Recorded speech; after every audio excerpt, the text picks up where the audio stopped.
एकनाथी भागवत एकनाथी भागवत अध्याय 19 आणि श्लोक क्रमांक 10 ला आपल्याला सुरुवात करायची।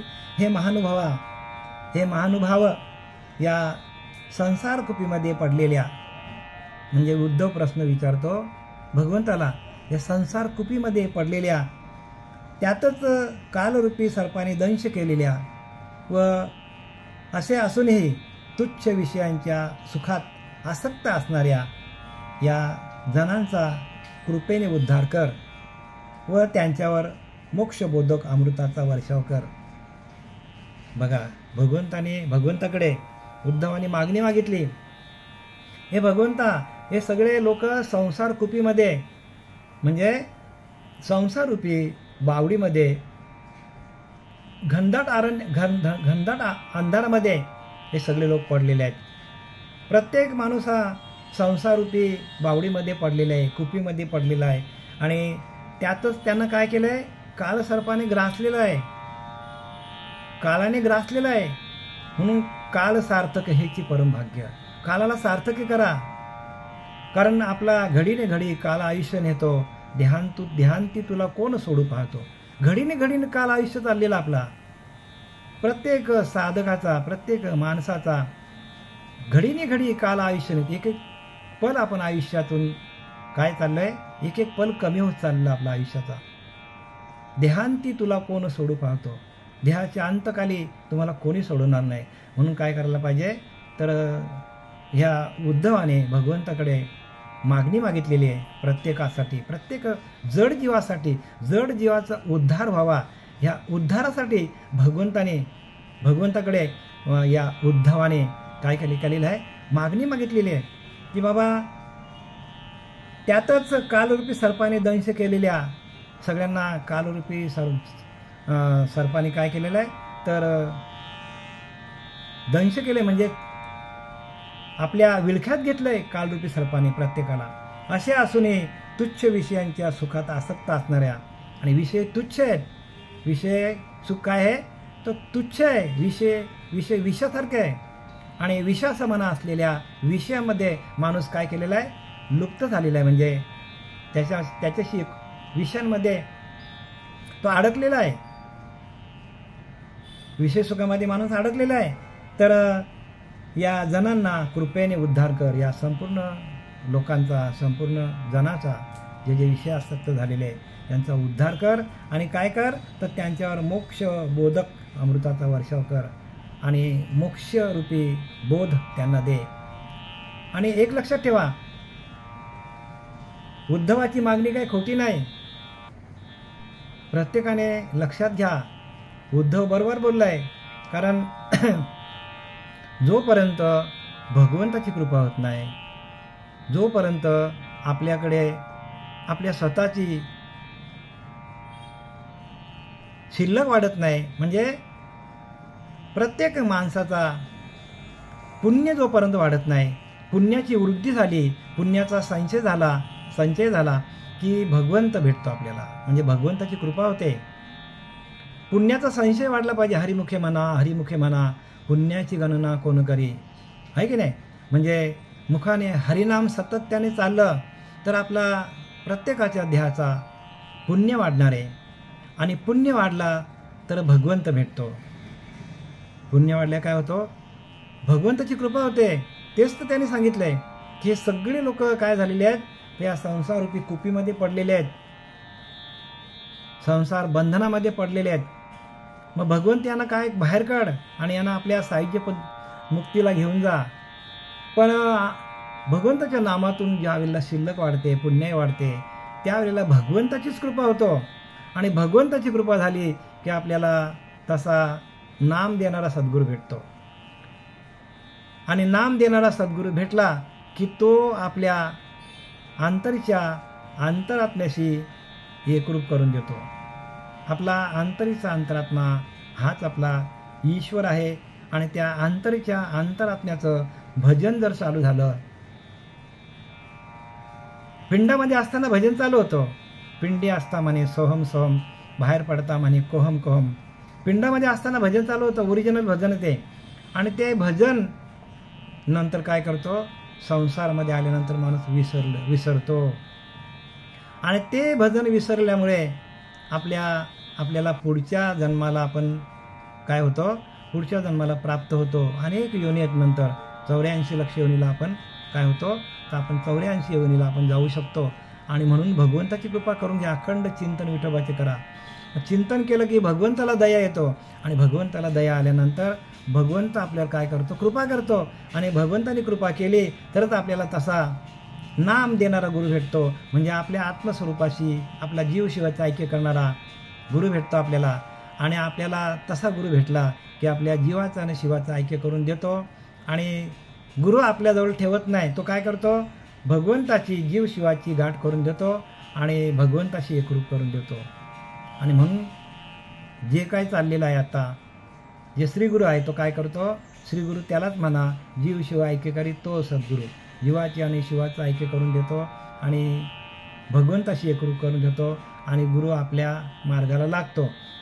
म्हणजे गुरुचं काम काय आहे, तर जीव शिवाचं ऐक्य करून देणं. आणि म्हणून तसा प्रश्न केलेला आहे. संसार कुहरा माझी जन, गृह दारा कुपी पडले जाण, याही माझी दुःख गहन, काल सरते दारुण डंखिले. संसार कुपा माझी जन, संसारूपी विहीरमध्ये गृहदार कुपी पडले जाणं, गृहदारा कुपी पडले जाणं म्हणजे सगळेजण काय पडल्यात, तर ह्या विहिरीमध्ये पडलेल्या आहेत. या माझे दुःख गहन आणि खूप दुःख आहे. या संसाररूपी, कोणी सागरामध्ये म्हणतो, तो कोणी कुपीमध्ये म्हणतो म्हणजे बावडीमध्ये. या संसाररूपी कुपीमध्ये सगळे लोक पडल्यात. तर भगवंत काय कर, त्यांना खूप दुःख होतं. आणि काळ सर्पे दारुण डकले. आणि काळरूपी सर्प जो आहे त्यांना काय केलं, काळरूपी सर्पाने विळखा घातलाय. तरी ह्यातून भगवंता सोडव. त्या काळ सर्पाचे विख क्षणाक्षणात सडे देख. आणि तो काळ सर्प कसा आहे, प्रत्येक क्षणाला तो काल काय करत चाललेला आहे. एकदा का त्या अजगराच्या तावडीमध्ये एखादी शिकार भेटली तर तो काय करतो, असा तसा मिठी मारतो त्याला, म्हणजे विळखा घालतो आणि हळूहळू कसत काय करतो, त्याला घट्ट धरून ठेवतो आणि त्याचा प्राण त्याला सोडायला लावतो. तसा आपल्याला काळ सर्प आपल्याला चावलेला आहे. प्रत्येक माणसाला काळाने ग्रासून टाकलं आहे. आणि काळ सार्थक हेची परमभाग्य आहे. काळाला सार्थक करायचं तरच आपल्याला परमभाग्य, त्यालाच परमभाग्य म्हणतात. परमभाग्य म्हणजे काय, की ह्या काळाला आपण त्या नामस्मरणामध्ये सातत्याने, त्या नामस्मरणामध्ये आपण काळ घालवता यायला पाहिजे. रिकामा अर्ध घडी राहू नको. ज्ञानवारा सांगतात की नाही, रिकामा अर्ध घडी राहू नको. म्हणजे अर्ध पल पण आपण रिकामा राहता कामा नये. अर्ध पल जरी आपण त्या नामस्मरणातून बाजूला झालो तर विषय काय करतात, लगेच आपल्याला घाला घालतात. विषय काय करतात, विषय विषाचा परिपाडू, गोड परमार्थ होतो वाटे कडू, आणि कडू विषय ते गोड झाले जीवाशी. विषय विषाचा परिपाडू आहे. विषय कसा आहे, विषाचं मन आहे. गोड परमार्थ गोड आहे, पण ते विष असल्यामुळे आपल्या अंगामध्ये आपल्याला कडू वाटतात. आणि कडू विषय ते गोड झाले जीवाशी, आणि विषय कडू ते माणसाला गोड वाटतात. म्हणून भगवंता यातून सोडव असं कोणी उद्धवाने भगवंताला मागणी केलेली आहे. अभिमान बोलले लोकांना गर्व झालाय. अभिमानाने काय केलंय, अभिमानाने नाडला तो का म्हणे वाया गेला हो, साप वाया गेलेत लोक.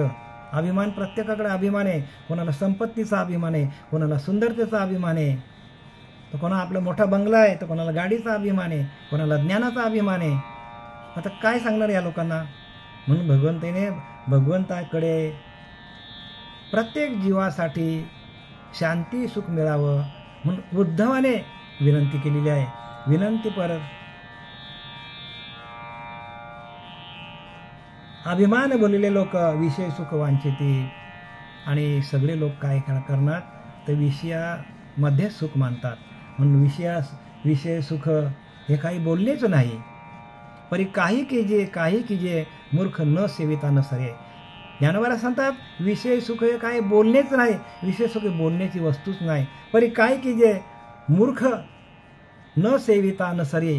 मूर्ख लोक काय करतात, ते विषय सेवन केल्याशिवाय त्यांना चैनच पडत नाही. म्हणून विषय सुखा वाचून अनेक काही सर्वथा रम्य नाही ऐसा स्वभावच पायी इंद्रियांचा. विषय सुखासारखे काही अनेक सर्वथा रम्य नाही ऐसा स्वभावच पायी इंद्रियांचा. इंद्रियांचा स्वभाव आहे की विषय सुखच त्यांना आवडतात. आणि हे विषय सुख आहेत ना, तर विषय सुखच माणसाला अधोगतीला घेऊन जातात. म्हणून विषय सुख जे आहेत ते विषय विषाचा परिपाडू आहेत. विष आहेत ते विषासमान आहेत. म्हणून सगळे संत काय करतात, विषयांना विषासारखे मानतात आणि विषयांपासून लांब राहतात. नवल कालसर्पाचा पडिपाडू विषप्राय विषय केले गोडू. गोडांचा गोडू परमार्थ दृढू तो केला कडू जीवे भावे. या विषयांनी काय केलंय तर गोड परमार्थाला काय केलंय, कडू करून टाकलंय आणि विषय सुख गोड गोड झाल्यात. प्रत्येक जीवाने त्या विषय सुखच माणसाला आवडतात आणि आत्मसुख कोणाला आवडत नाही. आणि म्हणून भगवंताच्या भजनामध्ये आत्मसुख आहे. आपल्याला विषयांच्या सुखाचं धरून तर 100% आपल्याला विषय सुख आहे असं एखाद्याला वाटलं आणि तो जर आत्मसुखाच्या गोडीमध्ये रममान झाला आणि जर त्याला 200% सुख मिळालं तर 100% विषयांचं सुख त्याच्याकडनं निघून जाईल. आणि म्हणून आपल्याला प्रत्येकाला भगवंत हृदयामध्ये आहे, सुख हृदयामध्ये आहे. आपण सुख बाहेर शोधतो विषयांमध्ये, पण सुख सुख म्हणताच मेले दुःख भोगिता. म्हणून माणसं सुख म्हणताच मेले, त्या विषय सुखामध्ये सुख वाटतं त्यांना, म्हणून सुख सुख म्हणताच मेले दुःख भोगिता. सगळे दुःखच भोगीत मेले. आणि म्हणून जर आपल्या हृदयामध्ये, हृदयरूपी प्रदेशामध्ये, हृदयरूपी भावनामध्ये जर आपल्याला आत्मसुख मिळालं, 200% मिळालं आपल्याला आत्मसुख, तर 100% विषय सुख कुठे जायला माहीत पडणार नाही. म्हणून तुम्ही काय करा तर त्या माझ्या हृदयस्थाच्या ठाई भजनशील कोणीच नाही. या लागी करता बाह्य उपायी जण अपाय पडते. नाथा लिहिलेलं आहे त्या माझ्या हृदयस्थाच्या ठाई हृदयामध्ये माझं भजन कोणी करत नाही. भजनशील कोणीच नाही, हृदयामध्ये माझं भजन कोणी करत नाही. भगवंत विनंतीला येऊन सांगतो प्रत्येक साधकाला, प्रत्येक माणसाला, हृदयामध्ये भजन करा आणि ते आत्मसुख घ्या, आत्मानंदामध्ये जा. आत्मानंद हाच सुख आहे, आत्मानंद हाच परमात्मा आहे. आत्मानंद हाच परमात्मा आहे आणि त्या आपण परमात्म्याला विसरलोय आणि आपण विषय सुखामध्ये रंगलोय. आणि ते आत्मानंद जर 200% आपल्याला मिळालं, ध्यान करता करता हृदयामध्ये भजन चालू केलं, त्या माझ्या हृदयस्थाच्या ठाई भजनशील कोणीच नाही. या लागी करता बाह्य उपायी, लोक बाह्य उपाय करतात. सुखासाठी करीशी तळमळ तरी तू पंढरीशी जाई एक वेळ, लिहिले का नाही. मग तू अवघात सुखरूप होशी जन्मजन्मीचे दुःख विसरशी. काय लिहिलंय, पंढरीला म्हणजे काया ही पंढरी, आत्मा हा विठ्ठल. तिथे गेलो आपण आणि तिथे आपण भजन केलं तर आपण काय करतो, काय होतं, आपला जन्मजन्मीचं दुःख विसरतो आपण. आणि ते सुख काय सांगू, वाचने सांगता येत नाही, त्याचा अनुभव घ्यायला पाहिजे. म्हणून ज्यांनी आत्मसुखाकडे वळले, आत्मसुखाची या गोडिया विटे जो का सकळ विषया, सगळ्या विषयांचा माणसाला वीट येतो. पण आत्मसुखामध्ये रममान व्हायला पाहिजे प्रत्येकाने. आणि त्या सुखासाठी, त्या आत्मसुखासाठी भगवंत वेडा होतो आणि आपल्या हृदयामध्ये येऊन बसतो. पण आपल्याकडं आत्मसुखामध्ये रममान व्हायला पाहिजे आणि त्यासाठी गुरुला शरण जायला पाहिजे, नाम घ्यायला पाहिजे. विखामुनी विषय अधिक विख, एक वेळा मारक विषय पुन्हा पुन्हा घातक. काळ सर्पे लोक भुलविले, विषय आहुनी विख अधिक. बघा, विषयापेक्षा विष अधिक तीव्र आहे. पण विख एक वेळा मारक, विष माणसाला एकदाच मारून टाकतो. पण विषय अनेक जन्मामध्ये एकदा मेल्याने सुटेना, जन्मजन्मी यातना. आपणास मारी वाचविना आत्महत्यारा. आपणच आपल्या आत्म्याचा घात करतो. काय करतो, आपणास मारी वाचविना आत्महत्यारा. एकदा मेल्याने सुटेना. विषय काय करतात, परत जन्माला घालतात, परत जन्माला घालतात. म्हणून एकदा मेल्याने सुटेना, जन्मजन्मी यातना. अनेक जन्मामध्ये यातना भोगावं. आपणास मारी वाचविना आत्महत्यारा. आपणच आपल्या आत्म्याचा घात करतो या विषय सुखामध्ये जाऊन. आत्महत्यारा, आपणच आपल्या आत्म्याचा काय करतो, घात करतो. दुसरा कोणी आपल्याला घात करत नाही. आपले विषयच आपला घात करतात. आणि म्हणून वासनेपोटी जन्म घ्यावा लागे. वासना ती समून खणून काढावी. विषय पुन्हा पुन्हा घातक बघा, परत परत जन्माला घालतात. काळ सर्पे लोक भुलविले, आणि कालरूपी सर्प जो आहे तो काळाच्या विळख्यामध्ये माणूस जातो आणि लोकांना भुलवून टाकतो. हे विषय लोकांना भुलवतात. आणि हे विषय ना, म्हणून भजन मार्गीचे मांग येते. चिखलाविन रोविती, पाण्याविन बुडविती, अग्निविन जाळीती. हे कुणाचे नाही होत, कुणाचेही ना आकळती, कोणाच्या मध्ये आकळलं जात नाही. फक्त गुरुला शरण गेला, तुम्ही नाम घेतला, नामाशी एकरूप झाले. नामाशी एकरूप झाल्यानंतर तुकोबाराय बोलले की नाही, तुका म्हणे देह भरीला विठ्ठले, काम क्रोध घर रीते केले. काम क्रोधाला जागाच मिळत नाही. म्हणून बोलावा विठ्ठल, पहावा विठ्ठल, करावा विठ्ठल जीव हवे, तेने सोसे मन झाविले हाव भरे. परत माघारी येत नाही. बंधनापासून उकळलेल्या गाठी आणि देता आली मिठी सावकास. तुका म्हणे देह भरला विठ्ठले, काम क्रोध घर केले रीते. बघा, तुकोबाराने सांगितलंय की या विषयांना तुम्हाला जर जिंकायचं असेल, विषयांना तुम्हाला जाळून टाकायचे असतील, विषयांना तुम्हाला बाजूला करायचे असतील, तर बोलावा विठ्ठल, करावा विठ्ठल, अखंड चिंतन विठोबाचे करा. तुका म्हणे देह भरला विठ्ठले, काम क्रोध घर केले रीते. बंधनापासून उकळलेल्या गाठी, सर्व प्रकारची बंधनं तोडून टाकतो नाम. नामाचं कामच ते, नामशस्त्र आहे. हे सगळ्या विषयांना काय करतो, चितपट करतो. आणि विषयांना स्वतः अंतःकरण जिता, सकल कामोपशांता, परमात्मा परवता दुरी नाही. ज्ञानोबाला सांगतात 6व्या अध्यायामध्ये, स्वतः अंतःकरण जिता, स्वतःचं अंतःकरण जिंका. स्वतःच्या अंतःकरणावालेले विषय आहेत तुमचे, ते तुमचे शत्रू आहेत, शत्रू बाहेर नाही आहेत. स्वतः अंतःकरण जिता, सकल कामोपशांता, सगळ्या काम विषयांपासून तुम्हाला शांतता मिळेल. स्वतःचं अंतःकरण जिंका. सकल कामोपशांता, परमात्मा परवता दुरी नाही. सगळे विषय तुमचे शांत झाले, काम शांत झाला, क्रोध शांत झाला, लोभ शांत झाला. तर परमात्मा दूर नाही, परमात्मा आतमध्येच आहेत, विषय आतमध्येच आहेत. ते विषय काय करतात, आपल्याला रोज खेळवतात विषय. म्हणून विषयांपासून आपल्याला बाजूला होण्यासाठी एकच मार्ग आहे, ते म्हणजे नामरूपी शस्त्र आहे. हे शस्त्र घेऊन आपल्याला युद्धाला सज्ज व्हायला पाहिजे, आणि ते शस्त्र आपल्या हातात यायला पाहिजे. म्हणून लोकांचे विषय जात का नाही, याला कारण एकमेव आहे, त्यांच्याकडे नाम नाही आहे. नाम नाही आहे. म्हणून नामापरचे तत्व नाही रे अन्यथा. नामापेक्षा दुसरी श्रेष्ठ वस्तू जगामध्ये नाही.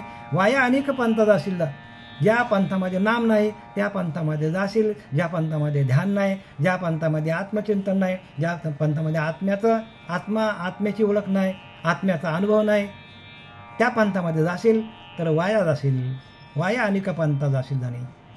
नामापरते तत्व नाही रे अन्यथा. वाया अनेक पंथ जाशील जाणे. कुठल्याही पंथामध्ये जाशील तर सांगितलं तू अधोगतीला जाशील. झालेली सेवा आपले सद्गुरू श्रीपाद बाबा, रामदास बाबा, नारायण बाबा, नाना बाबा, सद्गुरू पांडुरंग देवेकर बाबा यांच्या चरणी समर्पित करत आहे.